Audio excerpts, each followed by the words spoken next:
Hello. Alam niyo to? This is an igloo.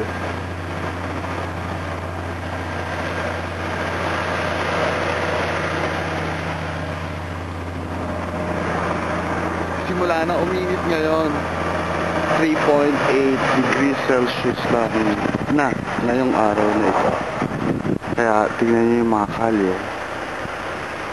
Hindi simula matunaw ang yelo at napakadulas. Kaya abunay, delikado maglakad. So ito, first time ko pumasok sa isang igloo. Tignan natin kung anong pakiramdam sa loob. Kagabi may mga estudyante dito. Saglit. May mga estudyante dito. Pumasok kagabi. Kumain sila. Ayan.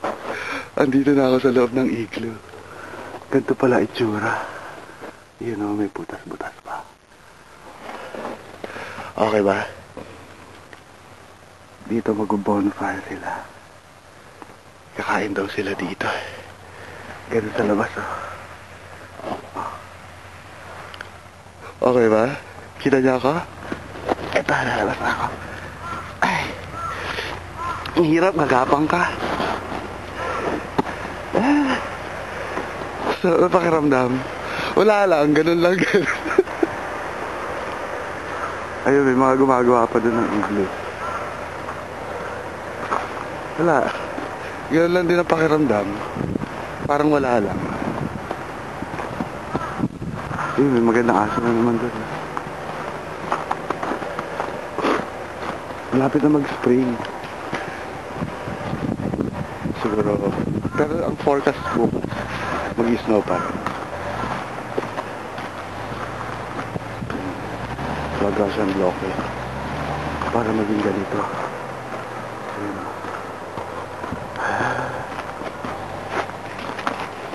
Igloo?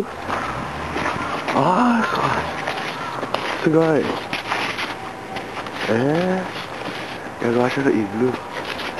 Binobloke ng yelo.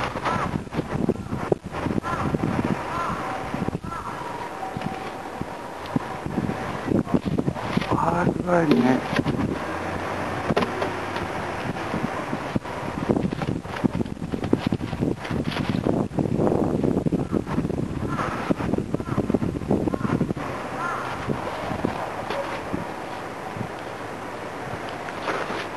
Galing na.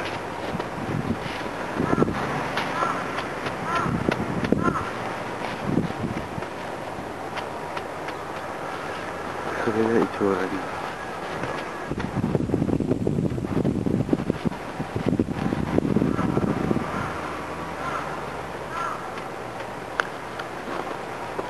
Oh, sige.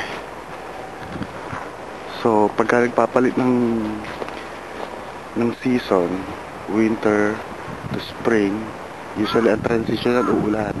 Ganun din pag spring hanggang summer, summer hanggang fall. Usually ang transition nagiging tag-ulan. Okay?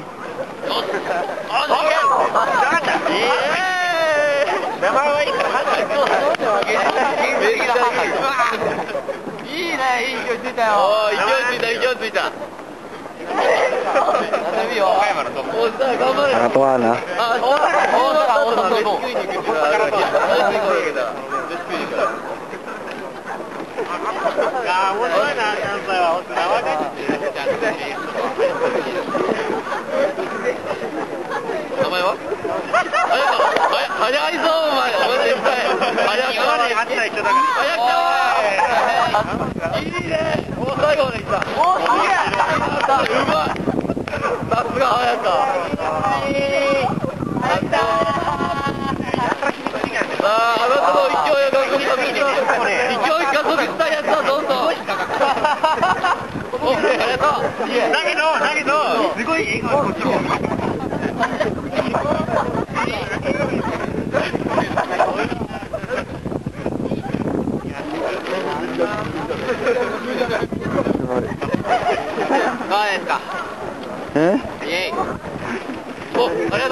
Video deh. Video. Thank you. Nakakatuwa. Madaming tao ngayon dahil examination bukas sa mga incoming college student. So, sinasamahan ng mga magulang nila.